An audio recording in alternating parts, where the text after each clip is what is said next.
श्रीराम समर्थ. सुख त्यागात आहे, भोगात नाही.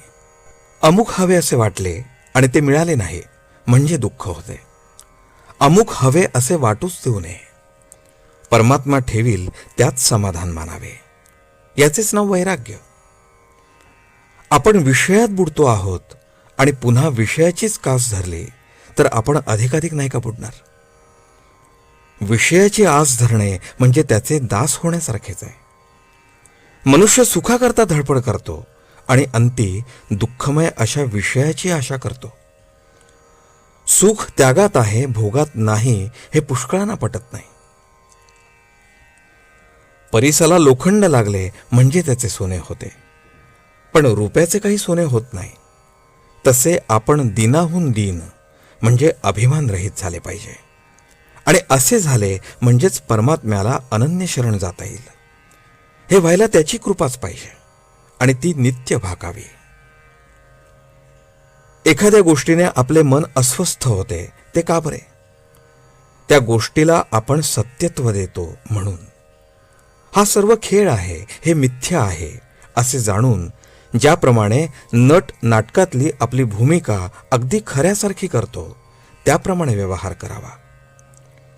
सुख समाधान सत्यात असते, मिथ्यात नसते. आजपर्यंत आपण विषय उपभोगले, पण त्यात आपल्याला सुख झाले नाही. मग विषय मिथ्या आहेत याची भगवंताने तुम्हाला प्रचिती नाही का दिली? तरी सुद्धा तुम्ही या विषयातच प्रपंच कसा सुधारेल असे मला विचारता. याला काय म्हणावे? जे दुःखमयच आहे त्यात सुख कुठून मिळणार? 2 लहान मुली भातुकली खेळल्या. जी मुलगी गरीब होती तिने पोळ्या आणि गुळांबा केला, पण जी श्रीमंत होती तिने मात्र श्रीखंड आणि बासुंदी केली. पहिलीचा गुळांबा जितका पोट भरण्याला उपयोगी नाही, तितकेच दुसरीचे श्रीखंडही उपयोगी नाही. तसे प्रपंचाचे खरेपण आहे. प्रपंच असण्यासाठी बायको आणि मुले यांची गरज आहेच असे नाही. जो दुसऱ्यावर अवलंबून असतो तो प्रपंचीच असतो. म्हणून मनुष्य एकटा असला तरी प्रपंचीच असतो. दुसऱ्यापासून सुख मिळवण्याचा प्रयत्न करणारा मनुष्य हा प्रपंची होय. 5 जण मिळून प्रपंच बनतो.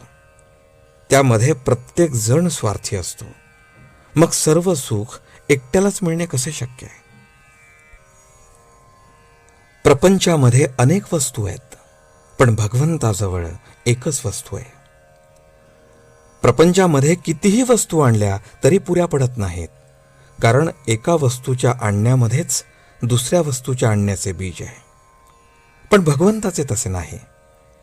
भगवंताची वस्तू एकदा आणली की पुन्हा ती आणायला नको.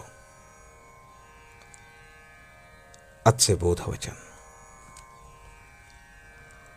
अमुक एक वस्तू आहे म्हणून मी सुखी आहे या वृत्तीत राम नसून काही नसताना वृत्तीचे समाधान टिकले पाहिजे.